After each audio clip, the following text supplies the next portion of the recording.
Good afternoon बच्चों। आज हम लोग स्त्री या मादा जनन तंत्र के विषय में पढ़ेंगे। कल हम लोगों ने नर जनन तंत्र के सभी अंगों के विषय में पढ़ा था, उसी को आज आगे बढ़ाते हुए हम मादा जनन तंत्र के विषय में पढ़ेंगे।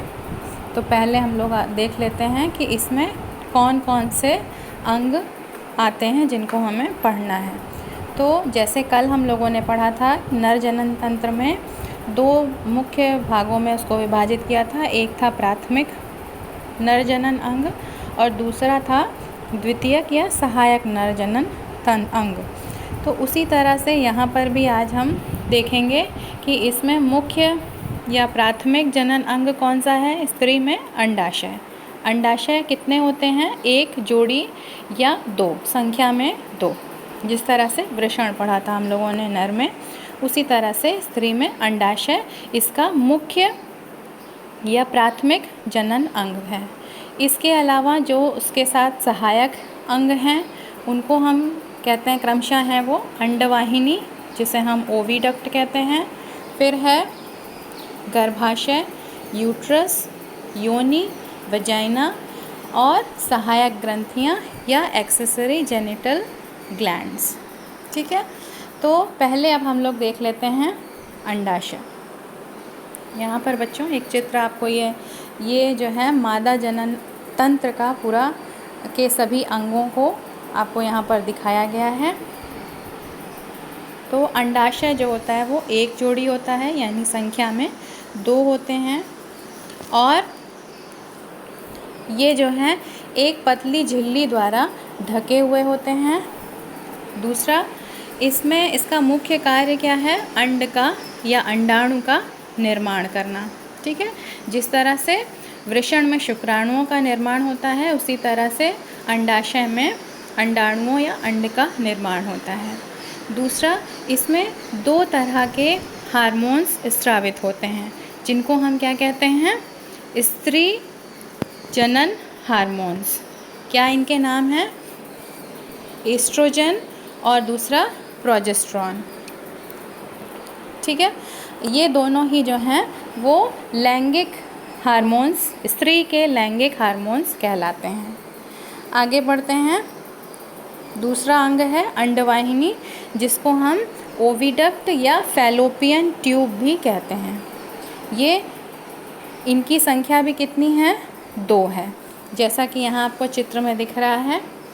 ये है इसकी अंडवाहिनी और ये आपको जो स्ट्रक्चर दिख रहा है ये इसका अंडाशय है। इसी तरह से दूसरी साइड भी है।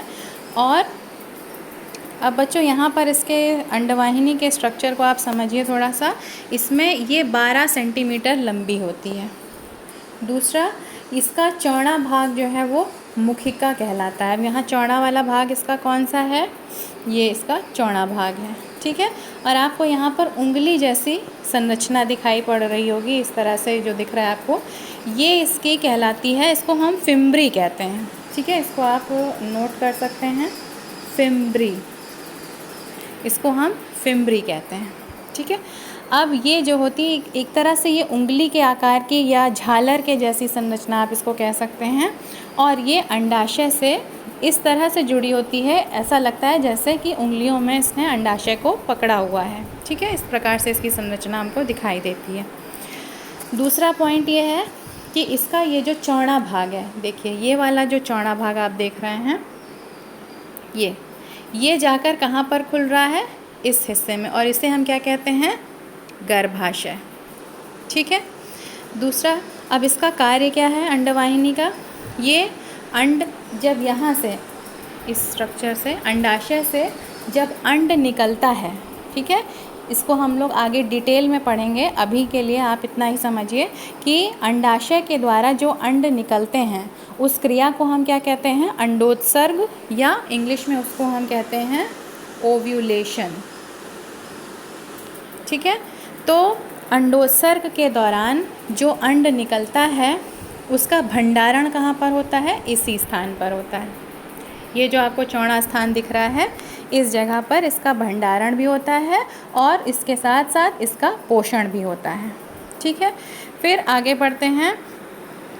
इसकी पेशियों में, अंडवाहिनी की पेशियों में बहुत सारे सीलिया पाए जाते हैं, जिसको हम रोमा भी कहते हैं। छोटे, जैसे आपको याद होगा पैरामीशियम में हम लोगों ने पढ़ा था, इस तरह से संरचनाएं किनारे किनारे उसकी जो निकली होती हैं रोम जैसी संरचनाएं, उसी तरह से अंडवाहिनी की भीतरी दीवार की तरफ, जो कि एपिथीलियम से बनी होती है, और कैसा एपिथीलियम होता है, वो रोमा भी एपिथीलियम होता है या सीलिएटेड एपिथीलियम।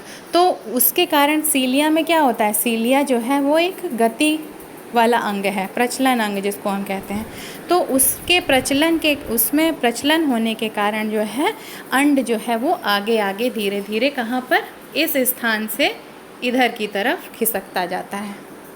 ठीक है, अब आगे बढ़ते हैं हम लोग।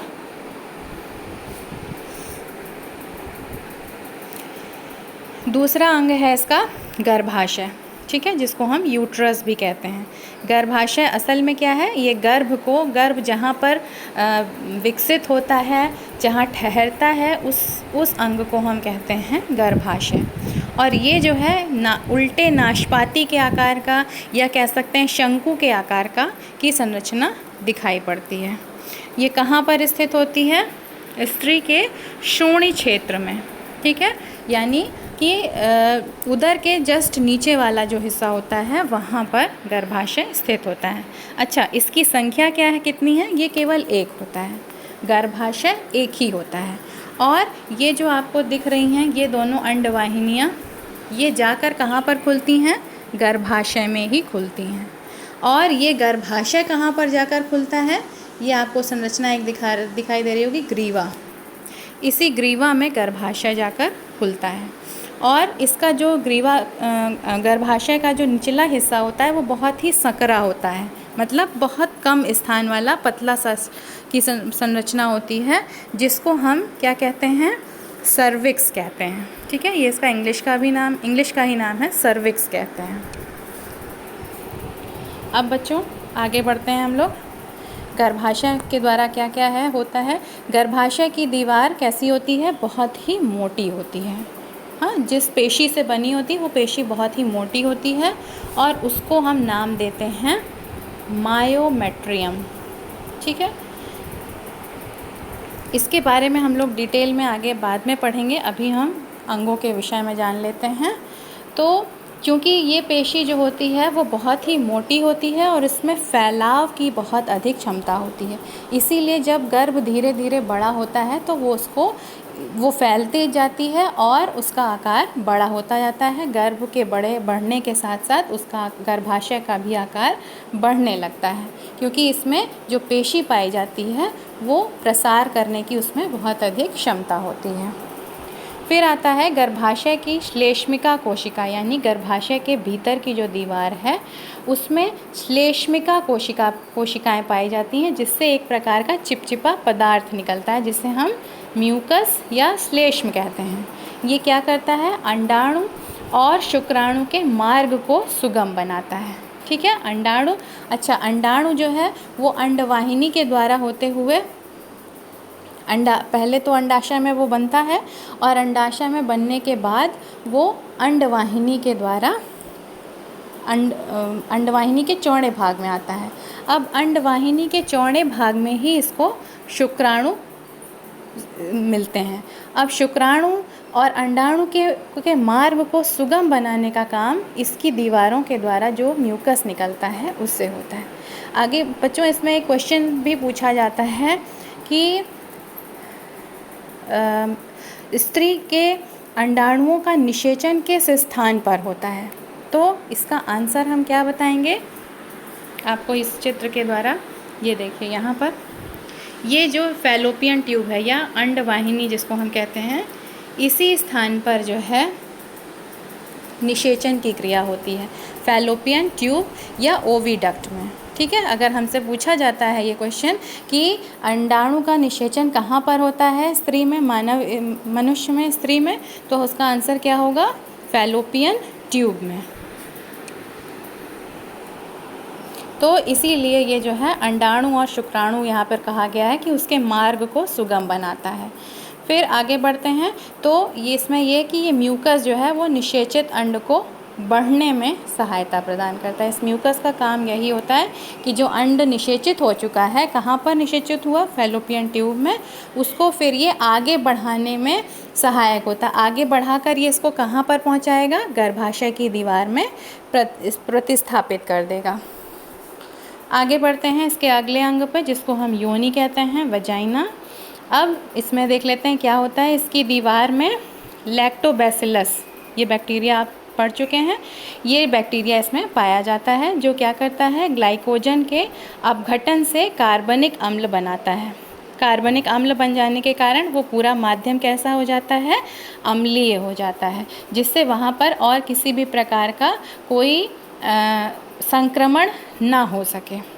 आगे योनि के दोनों तरफ 2 ग्रंथियाँ पाई जाती हैं, जिनको हम बर्थोलिन ग्रंथि कहते हैं और रेक्टल ग्रंथि कहते हैं। ये जो हैं द्रवों को स्रावित करती हैं, ऐसे द्रव स्रावित करती हैं जो अंड को, निषेचित अंड को धीरे धीरे आगे बढ़ाने में सहायक होती हैं। अब आगे हम देख लेते हैं कि कौन कौन सी सहायक ग्रंथियाँ हैं जो स्त्री के जनन तंत्र में पाई जाती हैं। बर्थोलिन ग्रंथि, रेक्टल ग्रंथि, पेरिनियल ग्रंथि और स्तन ग्रंथि।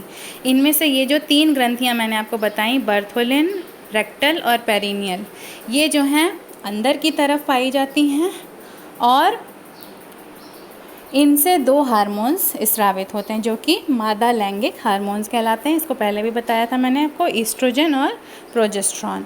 और स्तन ग्रंथि कैसी होती है, ये बाह्य ग्रंथि होती है, शरीर के बाहर की तरफ है, और इसके द्वारा दुग्ध का स्रावण होता है, जो कि शिशु के पोषण में सहायक होता है।